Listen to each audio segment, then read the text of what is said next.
Mkhwanazi drops more bombshells in Parliament. A crime scene, not in the streets, but in the halls of power. The victim is justice itself. The weapon is a letter. The key to unlocking this mystery lies in a seemingly innocuous letter, a document that holds the secrets to a conspiracy that could shake the nation to its core. The story begins, as many such tales do, with a single piece of paper. A letter, dated the 31st of December 2024, signed by the then Police Minister, Senzo Mchunu. On the surface, it was a simple administrative directive addressed to the National Police Commissioner, Fanny Masemola. Its instruction, however, was anything but simple. It ordered the complete dismantling of an elite police unit known as the Political Killings Task Team, or PKTT. The letter claimed the unit had no value. But for those on the front lines of law enforcement, this explanation was not just inadequate, it was unbelievable. The PKTT had been formed for a critical reason: to investigate and put a stop to the plague of political assassinations that had long haunted the province of KwaZulu-Natal, a region where political power was too often decided by the barrel of a gun. General Mkhwanazi, in his testimony, presented a startling alternative narrative. He told the committee that he did not believe for a moment that Minister Mchunu was the true author of that fateful letter. He painted a picture of a minister who was merely a signatory, a pen in the hand of unseen and powerful figures. Mkhwanazi suggested that if the minister were to be honest, he would admit that someone else had crafted the document and compelled him to sign it. The general went further, issuing a stark warning that if the minister were to appear and claim full responsibility for the letter's contents, there would be serious trouble. The decision to disband the team, he insisted, was made without any consultation, without any briefing to the police leadership, and without any logical basis. It was, in his view, a product of backroom deals and political manipulation. While the letter contains all the three subjects, the last one that talks about the disestablishment of the team without giving reasons, without explaining what happens to the investigation, that for me is the one that could be regarded as breaking the law. So in short, in summary, I would say then the letter does break the law. To support this claim, Mkhwanazi pointed to the minister's own chief of staff, a man named Cedric Ngabinde. The general recounted conversations where Ngabinde had allegedly revealed that the letter was going back and forth. To Mkhwanazi, this was a clear sign that the document was being carefully crafted and edited by others, not by the minister himself. It was being shaped and perfected by hidden hands before being placed on the minister's desk for the final, decisive signature. But why would powerful figures want to dismantle a unit investigating political murders? Mkhwanazi provided a chillingly direct answer. He, along with National Commissioner Masemola, believed the move was a calculated effort to protect a single, politically connected suspect. The man's name is Vusimuzikat Machala. What was the justification for the closure of the Political Killings Task Team? Look, as I said, I don't want to dwell more in that regard. I don't know. I don't know the reasons, but I'm sure you heard Mkhwanazi said after Ket Mbatala was arrested, it became clear as to what the reasons were. So I don't want to get deeper into that. This issue of leaked information brought another figure into the spotlight, Diane Kohler Barnard, a member of parliament from the Democratic Alliance. General Mkhwanazi had previously accused her, both at this inquiry and another commission, of disclosing classified intelligence information. He claimed these leaks had led to targeted attacks on the Crime Intelligence Unit. The accusation has put immense pressure on her, with calls for her to step down from the very committee investigating these matters. Her party has stated it is seeking legal advice on the matter, but for now, she remains. You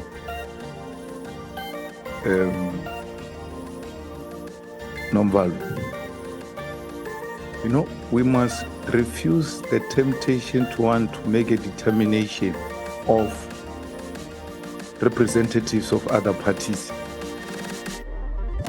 as people who don't come from those parties. And SMK, we should actually be even more concerned because we are sitting in the JSC today without Honorable Tlhophe, which they wanted to dictate to you that you must remove him and all manner of things. and you refused. Until now, we're short of a member of parliament in the JSC because you refused that no one is going to dictate to you as to who you are sending to the JSC. You have expressed your views, and I've always maintained, and many of you deliberately decide to misinterpret me, that recusal, it's a personal decision. You have raised issues. The DA has listened to you. She has heard you. Whether she takes a decision to stay or not to stay, the public will take a decision about that. It's her decision. But to sit here... Point of order, Chair. Procedural. Try me. I don't think you want to sleep. Try. Can we take the point of, but before we take the point of order, Honorable Malema, where do you say try me? No, I'm on the floor. You didn't say I must stop. So I'm making my points. Try me, boys. That's what I'm saying. I'm not talking about any other thing. I'm just saying. Chair, it still remains a procedural issue. Yeah. No. I'm speaking until you tell me to stop. When a point of order is called, only you can tell me to stop. Yeah, no, I'm taking the point of Okay, order. thank you. I'll pause. But I want that try me. Yeah, Chair, recusal is not a personal matter. It is a matter of a substantial conflict. And so we must just clear that up. It's not personal. It's procedural to say that we must be clear. It's a substantial conflict. Yeah, but Honorable Souls, I'm raising a point of order. It's misleading to say that we are trying to do something that's a personal matter and we're trying to enforce something that's not procedural. We are raising a point that there's a substantial conflict and procedure holds. You must recuse yourself. It might be nice today, but you're establishing a precedent that is not sustainable, Honorable Nomba. You ought to be it doesn't matter how you feel at the time. You ought to look at the future and turn tables as to what's going to happen if this happens to us one day. I know how these chaps operate. Extremely unprincipled. Today they want to appear like they've got principle on recusal and all manner of things. Again, to say what General has presented here must be accepted as a gospel truth because it was said by a police officer under oath. Then we must take what he says about Honorable Mkhwanazi because it's been said under oath. And why should we proceed about any other thing? Because everything General said here, a police officer under oath is honest truth, nothing else but the truth, and no one can question it. It's unprincipled. General has presented what he presented. We are going to question him tomorrow. We're still going to put whatever he put before us to test. So I'm pleading with you, Honorable Chairperson, don't fall into a temptation to do things that are unconstitutional. This is a proportional democracy, proportional representatives, and we are here constituted by how we are represented in Parliament, and our parties shall decide on those things. Members have raised their issues, the public has listened to them, honorable members heard them, the party she represents have heard them, and she will make that determination tomorrow. And it's as simple as that. No chairperson has got a right to choose who sit in this committee, who doesn't sit in this committee. Last point, all of you who are making the recusal point, why is none of you not quoting the rules of Parliament on recusal?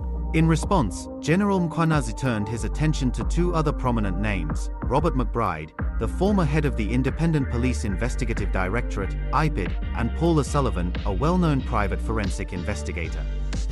Mkhwanazi called on Parliament to launch a full-scale investigation into the relationship between these two men. He wanted a probe into their meeting venues, their cell phone locations, and the very nature of their interactions concerning official investigations. The source of this information, Mkhwanazi claimed, was once again the Minister's Chief of Staff, Cedric Ngabinde. Ngabinde had allegedly told him that the operations of IPID, the police watchdog, were being planned, coordinated, and executed not from a government office, but from Paul O'Sullivan's private house. Mkhwanazi insisted that a detailed investigation using cell phone data would place McBride, Sullivan, Nkabinde, and others at that location, proving that they were all operating under the guidance of Sullivan. This allegation painted a stunning picture. The country's official police oversight body was potentially being run by a private citizen. The questions surrounding Sullivan didn't stop there. Responding to Malema's inquiry about whether Sullivan was an agent for MI6, the UK's Foreign Intelligence Agency, Mkhwanazi called for an exhaustive financial investigation. He urged Parliament to examine every financial record belonging to Paul Sullivan and all the individuals mentioned in his testimony. He argued that only by following the money could they truly conclude whether Sullivan was a legitimate, clean businessman or, as some have publicly claimed, a foreign agent. Mkhwanazi warned that Sullivan's influence had grown so deep that if the government failed to act, the people of the country might be forced to take drastic measures themselves. The general's testimony also touched upon mysterious and sophisticated surveillance equipment. He expressed a keen interest in the origins of a particular gadget that had been purchased by the city of Johannesburg's Metro Police. This purchase happened when General Shadrack Sibiya was in charge of security there. Mkhwanazi wanted to know who authored the report that led the city of Johannesburg and the National Commissioner to ask the State Security Agency about the legality of this device. He also wanted to know precisely how this gadget was sourced from the United Kingdom. He then revealed that another, similar gadget had been bought by the Directorate of Priority Crime Investigation, also known as the Hawks, back in 2010. At that time, General Sibiya was also working at the Hawks. Mkhwanazi called for a thorough investigation into whether that device was bought legally, who the supplier was, and who manufactured it.